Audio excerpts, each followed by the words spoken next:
Good evening, Dr. Zakir Naik. This is Mary. I'm a Christian and a banker by profession. My question for you is based on your statement that nowhere in the Bible it's mentioned that Jesus Christ is the Son of God. And based on my knowledge and understanding of Bible, I have picked up two verses to quote, and I would like only your clarification in the light of Islam. The first one is Matthew chapter 3, verse number 17. And blow a voice from heaven, saying, "This is my beloved Son, in whom I am well pleased." The second is John chapter 3, verse number 16. For God so loved the world that he gave his only begotten Son. So whosoever shall believe in him shall not die but have everlasting life. That's right. You don't have to tell him this verse, is enough. He'll tell you which one it is. He'll tell you the whole line. Sister, just to correct your statement, you made a question saying that I said that nowhere in the Bible it says that Jesus is Son of God. I never said that nowhere in the Bible is it mentioned that Jesus is Son of God. I said there is not a single unequivocal statement in the complete Bible. There is not a single unambiguous statement in the complete Bible where Jesus Christ, peace be upon him, himself says that I am God, or where he says worship me. I never said the Bible does not say Jesus is Son of God. What I said, there is not a single unambiguous statement, not a single unequivocal statement in the complete Bible where Jesus Christ, peace be upon him, himself says that I am God, or where he says worship me. If you point out any such two statements, I'm ready to accept Christianity. If your question assumes that Son of God means Jesus is God, very well, I'll reply to your question. Many Christians think that just by the statement Son of God means Jesus is God. Sister, do you know in the Bible, Adam is son of God, Ephraim is son of God, Israel is son of God. God has got sons by the tons in the Bible. That means you haven't read your Bible, sister. So do you mean to say all of them are gods? Is Adam God? Is Ephraim God? Is Israel God? No.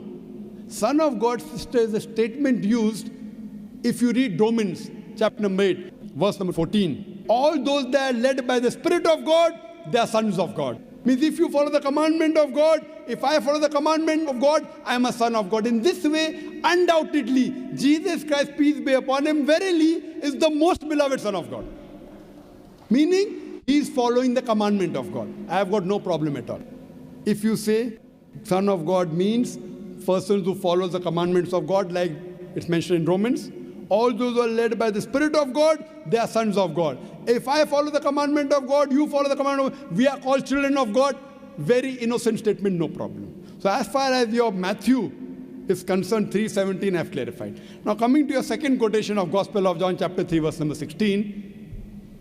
But what the Christian missionaries say, no, brother Zakir, Jesus Christ, peace be upon him, is not a normal son. He is the begotten Son of God. And they quote Gospel of John, chapter number 3, verse number 16. For God so loved the world that he gave his only begotten Son. Whosoever believeth in him shall not die, but have everlasting life. Sister, simple question. What is the meaning of the word begotten? He has given it. No, what is the meaning of begotten? He has given his Son to the people. No, sister. Begotten doesn't mean he's given his Son. You know English, I know English. Your English is, mashallah, very good. Begotten doesn't mean he's given his Son. If I say you have begotten a son. Sorry to interrupt. Don't give metaphorical meaning. English. I'm not a scholar. You're not a scholar, but your English is very good. I'm a layman person. And but sister, your English is very... If I say you have begotten a son, what does it mean? That means you have had sexual relationship with your husband and you begot a son. Begetting is a function of lower animals of sex. How can I attribute this function to Almighty God? Who did God have sex with? Who? That's the reason the scholars of Christianity, if you read the Revised Standard Edition, Revised Standard Version of the Bible, revised by 32 scholars, Christian scholars of the highest eminence, backed by 50 different corporate denominations, they say this word begotten in Gospel of John, chapter number 3, verse number 16, is an interpolation, is a fabrication, is a concoction, and they're thrown out of the Bible. So if you read the Bible, If you read the Revised Standard Version, it is the bestseller in the world.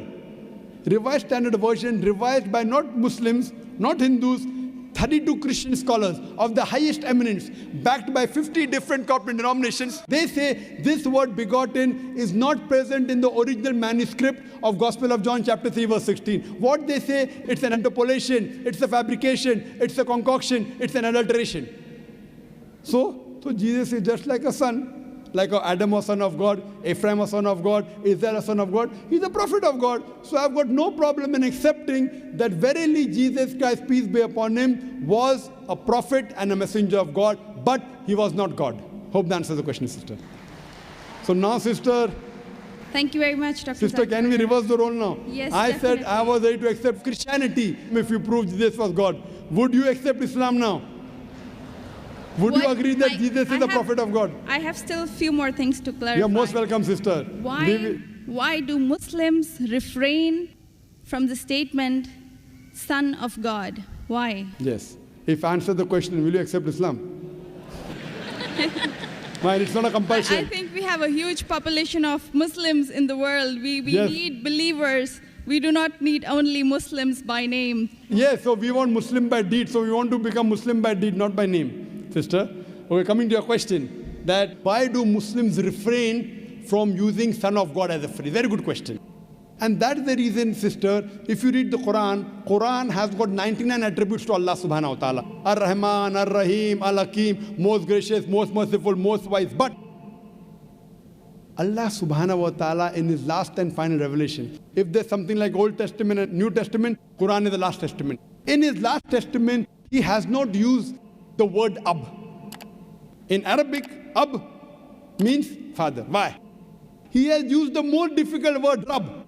Rab is more difficult to pronounce than Ab, which means the Lord, the cherisher, the sustainer. He has used Rab as attribute but not Ab. Why? Because in the previous revelations which were changed, Bible is the changed form of the Injil. People have misunderstood the meaning of Son of God. They started thinking to be begotten son. For example, if I tell, young son, beta tumne acha sawal pucha. Son, you have asked a very good question. If a son asked a question of the age of 10, son, you have asked a very good question. But if I say, you begotten son, you have asked a very good question, he may punch me. He will not say, oh, Zakir is elderly, he may punch me. That means I'm abusing his mother. If I say, my begotten son, he'll get angry.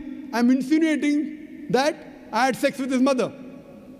So son is innocent word. Begotten son is not innocent.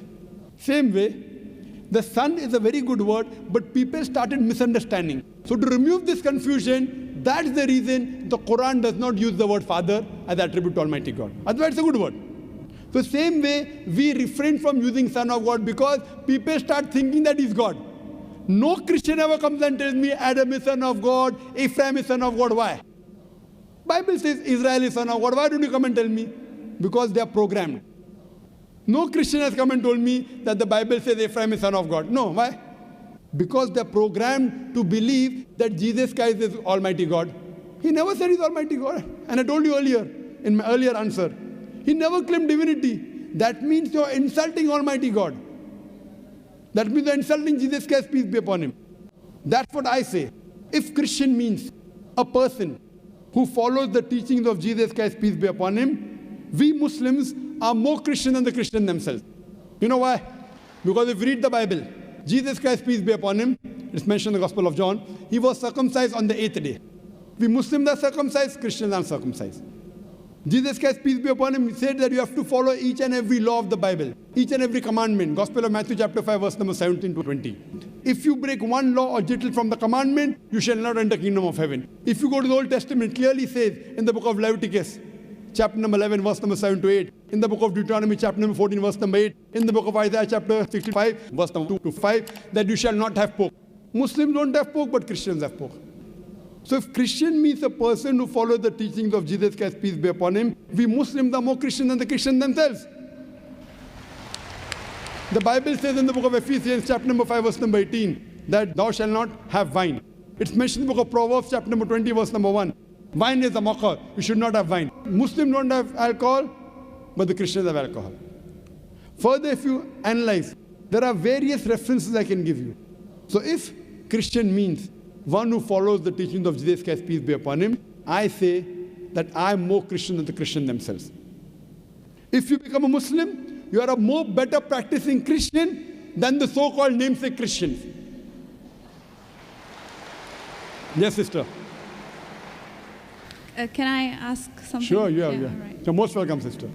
I would not like to cross-question or criticize your statement. Sister, you're most welcome to cross-question me. You're most welcome to criticize me. I love it.